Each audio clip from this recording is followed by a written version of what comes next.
ही वर्गमुळात संख्या आहे. इथं वर्गमुळात पण आहे आणि कंसाचा वर्ग पण आहे. आणि तिसरी संख्या कशी आहे? इथं घनमुळात संख्या आहे आणि कंसाचा काय आहे? घन आहे. ज्या वेळेला इथं संख्या नसते त्यावेळेला वर्गमूळ म्हणायचं. आणि ज्या वेळेला इथं तीन असले त्याला घनमूळ म्हणायचं, 4 असलं तर चौथे मूळ म्हणायचं, 5 असलं तर पाचवे मूळ म्हणायचं. तिन्ही प्रश्न जे दिलेले आपल्याला एकाच वेळेला तिन्ही घ्यायचे आणि त्यातले आपण हे 2 उदाहरणं पहिले अगोदर शिकलेलो आहे. पण जर समजा तिन्हीपैकी एखादा प्रश्न आला, नेमकी काय करा हे कळत नाही आपल्याला, म्हणून आपण हे तिन्ही प्रश्न तुम्हाला काय केले मी एकदाच बोर्डवर घेऊ लागलो.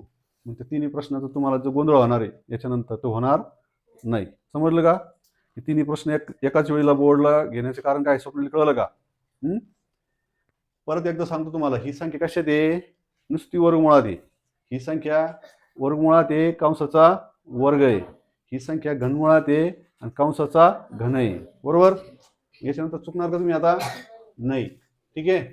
आता पहा, जेव्हा संख्या ही वर्गमुळात असते तेव्हा त्याचा नुसता वर्गमूळ निघतो. हा, जेव्हा संख्या वर्गमुळात पण आणि कंसाचा वर्ग पण असतो तेव्हा वर्ग आणि वर्गमूळ काय होतं? कट होतं. ठीक आहे. त्याच्यानंतर इथं घन आहे आणि इथं पण काय आहे? कंसाचा घन आहे. मग हे तीन हा घन आणि हे घनमूळ हे काय होणार? कटून जाणार. आलं लक्षात? ठीक आहे. आता पहा, मग हे वरची जी संख्या आपण ते तसं लिहित चालायच्या. हा एक सांगा. मग आता 25चं काय केलं तुम्ही? काय काढलं? 5 वर्गमूळ काढला 5. हे प्लस हे किती आहे?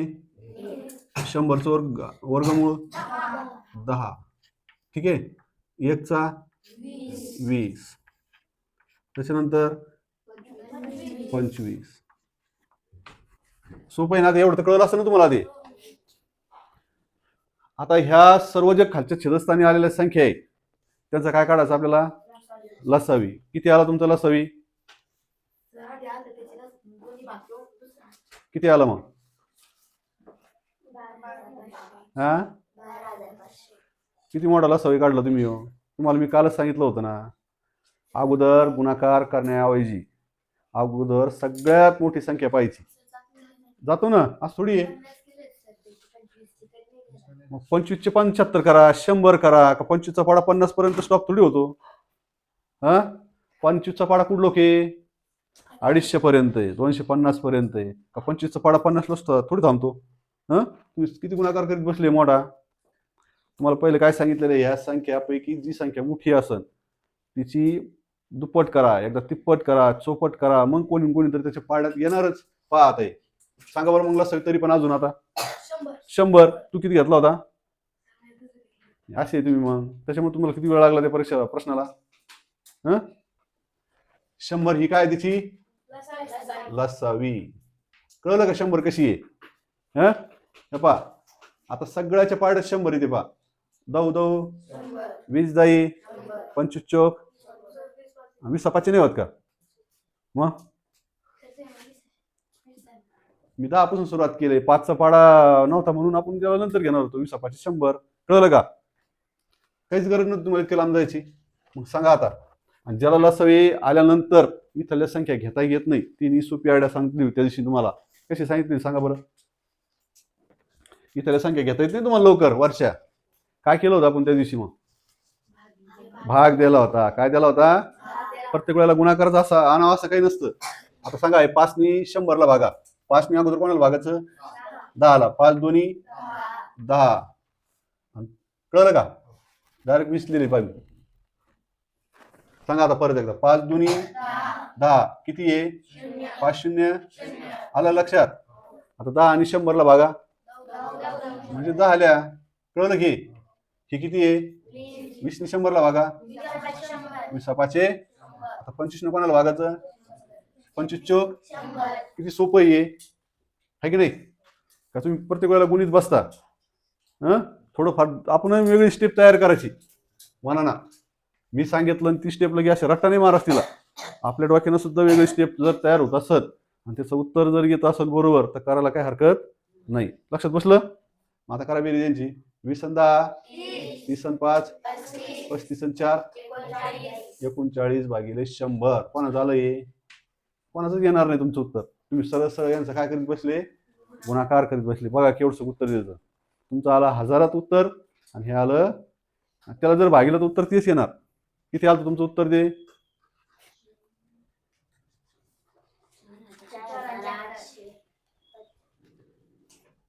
4500. थांब ना हेमडे, काय हे केलं होतं त्याचं खेळत होतो, ते खेळू द्यायचं पाहायचं ना आपण सगळ्यांना त्याच्याकडे. काय चालू आहे तू, काय चालू आहे? हे कळलं का आता पार्थू? कळलं असतं ना थोडं थोडं, सगळ्याला कळलं का ते? आता दुसरं गणित पहा, ते जर नाही कळलं हे पहा आता. वर्गमूळ आणि वर्ग कंसाचा असं आलेलं इथं. मग काय स्टेप सांगितली तुम्हाला याच्यातली? काटाकाटी करायची. काय करायची? हे दोन वर्ग आणि वर्गमूळ, वर्ग वर्गमूळ, वर्ग वर्ग वर्ग. कळलं का? स्वराज काटले तुम्ही असे. बर, मग यांच्यात काय केलं तुम्ही आता? बर, त्याच्यानंतर काय केलं मग? त्याच्यानंतर काहीच नाही केलं आम्ही, बसलो आम्ही नुसतं घंटाभर पाहत एकामेका चेहऱ्याला. कोण याच्यात मोठं? मग सगळ्या 48च्या पाड्यात येणाऱ्या संख्या या. 8 सखून 12, 24 दोन्ही 12 चोक 16 त्रिक. खूप सोपं गणित होते. फक्त कशामुळे हुकलं तुमचं?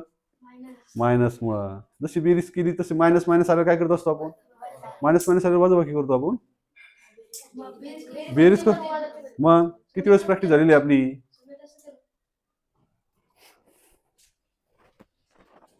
सांगा मग आता हे 1/48 तुम्ही काय केले पहिले? लिहिले का असे? 1/48 नंतर 1/8 नंतर 1/24 नंतर 1 असे. हा, प्लस प्लस प्लस मायनस घ्यायचं आपल्याला, आहे की नाही?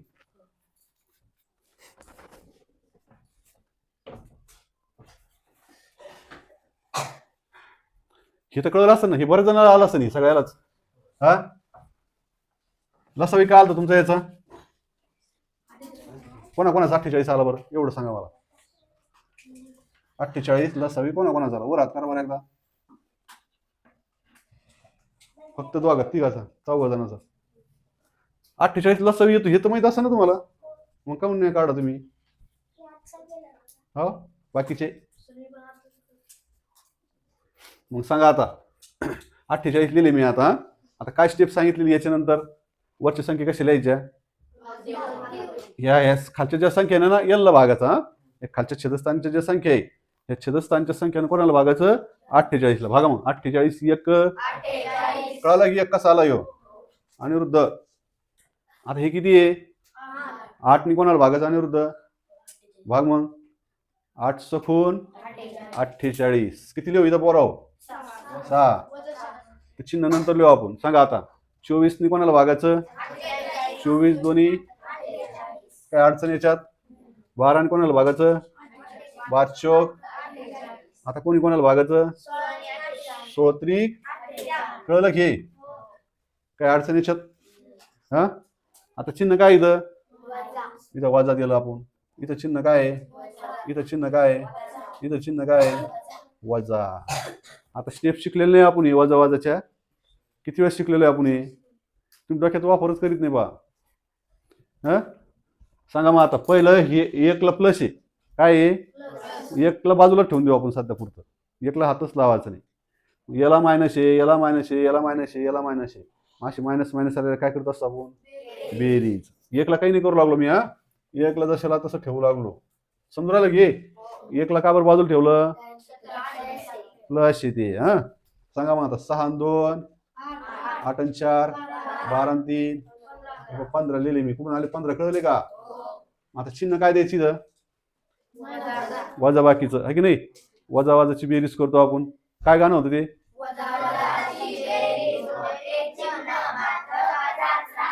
कधी राहते? कधी वापर करणार तुम्ही त्याचा? भागिले किती इथं? 48. आता इथं प्लस आहे. प्लस मायनस काय होत असतं? वजा बाकी 15तून 1 गेला 14 वजा वजा कशामुळे आली कळले का? ठीक आहे. याला भाग जातो पहा आता 2 बेसाती 14 हा बेदोनी 4 बेचोक वजा 7 भागिले 24. गणित उदाहरणं तुम्हाला असे फास्ट आले पाहिजे. कसं उदाहरण आलं तर ते सोडता आलं पाहिजे. किती आळ्या पिळ्या देऊ राहिला तो अंगाला, लक्ष सुद्धा नाही तो इकडं. 15 कसे आले सांग बरं तू आता.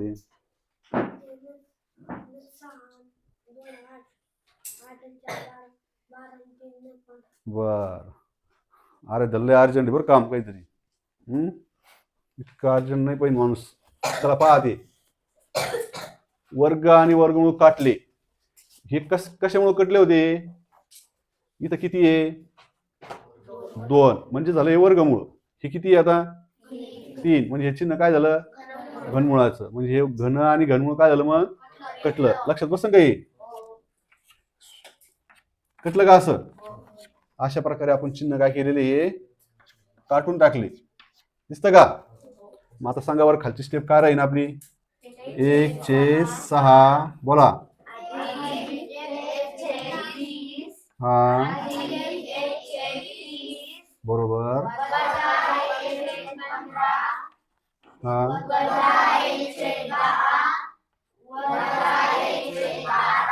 सोपं आहे की नाही? बर आता सगळ्यात मोठी संख्या पहा कोणती याच्यात 30. इथं काय केलं होतं या उदाहरणात सांगा बरं आपण. हे सगळ्यात मोठी संख्या कोण होती याच्यात? काय केलं होतं आपण सांगा? 25 दोन्ही 50 केले होते आणि तुम्हाला 50 मध्ये या संख्या सापडा तुम्हाला. मग तुम्ही केला गुणाकार धर लाव कडीला आहे की नाही? खटा खटा गुणाकार करीत बसले. पण तुम्हाला 25 त्रिक करा वाटाना 25 चौक करा वाटाना तुम्हाला गेले तुम्ही अवघड मध्ये.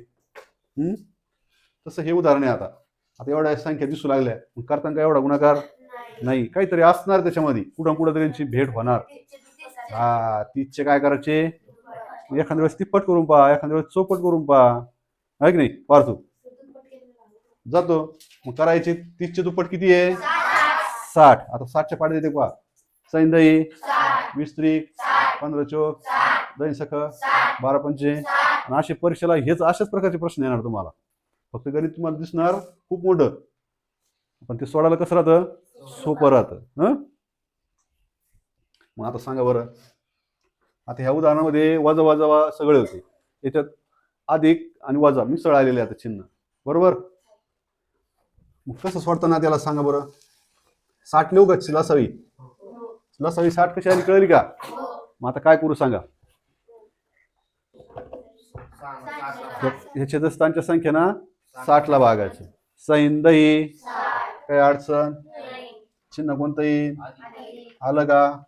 आता काय करू मोठ्याने सांगायचं 20 त्रिक 3 कुठून आले कळले की 3. आता कोणी कोणाला भागायचं 30 ने 60 ला. चिन्ह काय देऊ आधी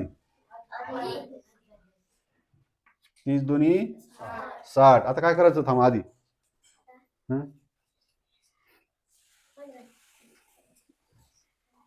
बरोबर 15 चौक वा. याला जर समजायला लागलं म्हणजे सगळ्याला समजायला लागलं. मग चिन्ह काय येईन आता 15 पुढे चिन्ह काय वजा लागेल. मग काय अडचण. हा आता काय करू दही सख चिन्ह काय येईल 12 पंचे कळलं का मायनस. आता काय करावं लागेल सांगा बरं याच्यात. हा अजून सांगा वेगळं गट करू आपण. याचा काय करू कोणाकोणाच गट होईल. हे सगळे अधिक वेगळे करायचे आणि हे वजावाले वेगळे करायचे. मुलं बाजूला बसले मुली काहून वेगळे आपण आहे की नाही? तसं आहे 10 आणि 3 13 आणि 2 काही अडचण याच्यात. याचं चिन्ह काय 15ला अधिक देऊन टाकू समजासाठी तुम्हाला. कळलं का? आता सांगा हे -4 -6 -5 या तिघाची बेरीज होईल का वजाबाकी होईल?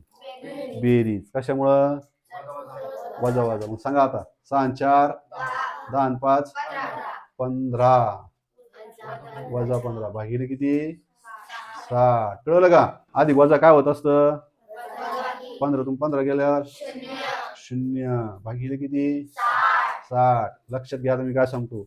वर कधी शून्याला उत्तर काय राहणार 0. 60 ने 0 व्हायला काय येणार म्हणून आपलं हे गणिताचं उत्तर काय आलं 0. समजलं का. कोणाला नाही कळले उदाहरणार्थ सांगा. तिन्ही उदाहरणं समजून सांगितले तुम्हाला कळले असतील ना आता. ठीक आहे मग आता करायचं घ्या म्हणा.